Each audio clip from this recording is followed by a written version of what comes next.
Olá, gente! Nossa aula dessa semana da Ciência das Religiões, vamos dar um pouquinho de seguimento ao que a gente viu na semana passada, né? Semana passada nós estudamos e conhecemos um pouco o mormonismo, e dentro do mormonismo eu vi uma doutrina que me chamou muita atenção e eu achei interessante pesquisar um pouco mais e passar mais um pouco de conhecimento para vocês, que é sobre a poligamia, né? O casamento plural, como eles também chamam. E é um assunto assim bem interessante, uma coisa diferente, então por que não buscar um pouco mais de conhecimento para passar para vocês? Então é isso que vai seguir na atividade desta semana. Na folha de vocês ou no portal vocês vão ver que tem um texto, um pequeno texto resumindo o máximo a respeito. E tem também as questões para vocês responderem, né? A atividade que vocês vão responder dentro do próprio texto ou fazer uma pesquisa fora, tá bom? Então, assim, no texto ele fala assim: poligamia, no grego, muitos matrimônios, é a união reprodutiva entre mais de dois indivíduos de uma espécie. No reino animal, a poligamia se refere à relação onde os animais mantêm mais de um vínculo sexual no período de reprodução. Então, assim, nos animais, eles não têm aquela relação fixa de poligamia, né? Do macho ter várias fêmeas ou da fêmea ter vários machos. Apenas na época de reprodução, na época do acasalamento, que os animais têm a sua época, é que existe essa variedade, né? Às vezes é um macho só para várias fêmeas. Geralmente acontece isso dentro de um rebanho, dependendo do que for o tipo do animal, né? Aquele coletivo vai geralmente ter um macho para as demais fêmeas, então ocorre isso. Mas aí é mais no período reprodutivo. Mas já nos seres humanos, a poligamia é o casamento ou a união conjugal entre mais de duas pessoas, que aí ela pode ser classificada em dois tipos, né? A poliginia, que é o homem casado com várias mulheres, ou a poliandria, que é quando a mulher vive casada com vários homens.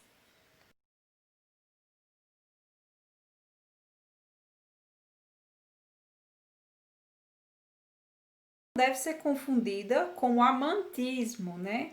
O amantismo que também é comum nas sociedades humanas, mas que com um laço com o parceiro sexual para além do casamento não é nem aceito pela lei e nem na maior parte das vezes de conhecimento público, né? É aquela famosa traição, pulada de cerca, né? Que às vezes acontece do homem ter a esposa, mas ter outras fora do casamento.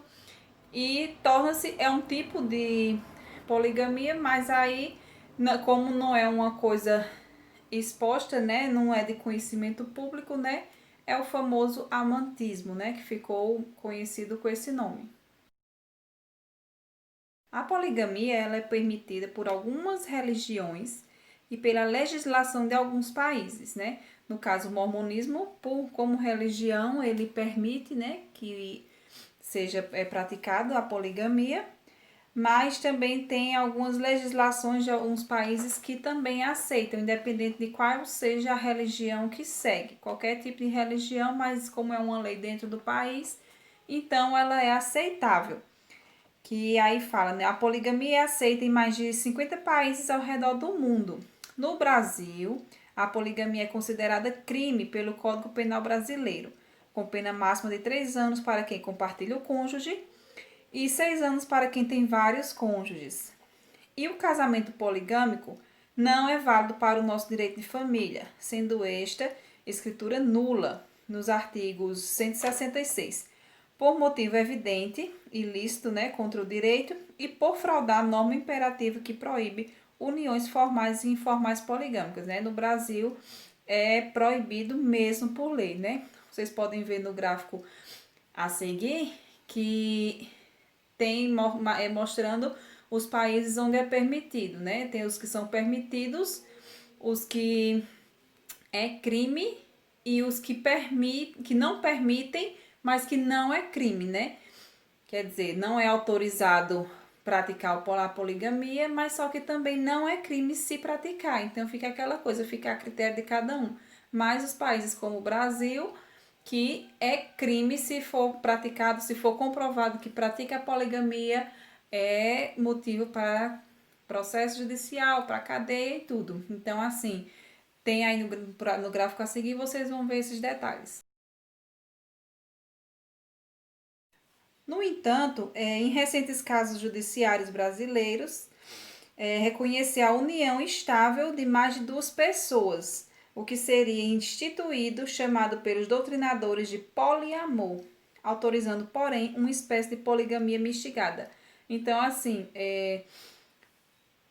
faz tipo um contrato, né? Vai em cartório e faz aquela declaração de que aquelas pessoas estão convivendo juntas e tal, mostra que estão juntos, mas aquilo ali não tem a mesma lei que o casamento, assim, não é protegido pela mesma lei que o casamento é protegido, né?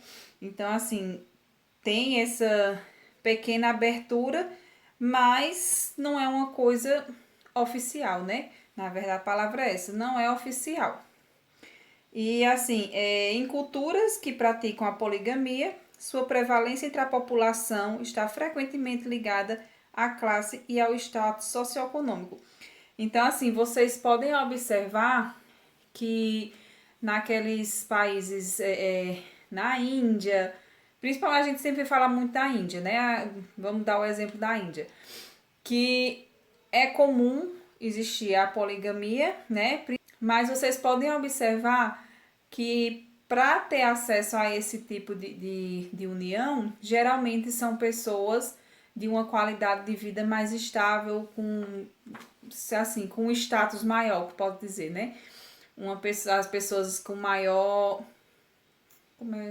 Mais ricos, né? Vamos falar logo assim no coloquial, né? Pessoas com mais condições financeiras.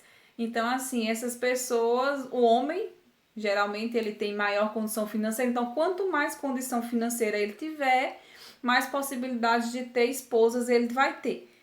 Porque ele vai ter condições de arcar com o sustento daquelas famílias, porque cada esposa ele vai formar uma família diferente, né? Vai ter filhos com cada uma. Então, para seguir esse tipo de relacionamento, realmente é necessário uma condição financeira boa. Respondam tudo, aí tira a foto, manda para mim ver como é que vocês responderam, tudo, para eu já dar uma corrigida, né? E a gente fica aguardando a próxima videoconferência em que esse tema ele vai ser abordado, né? A gente vai dando a sequência nos anteriores até que vai chegar o momento que ele vai ser discutido também com todo mundo junto, né? Mas é importante vocês já irem fazendo a atividade para não deixar acumular, tá certo? Até a próxima aula.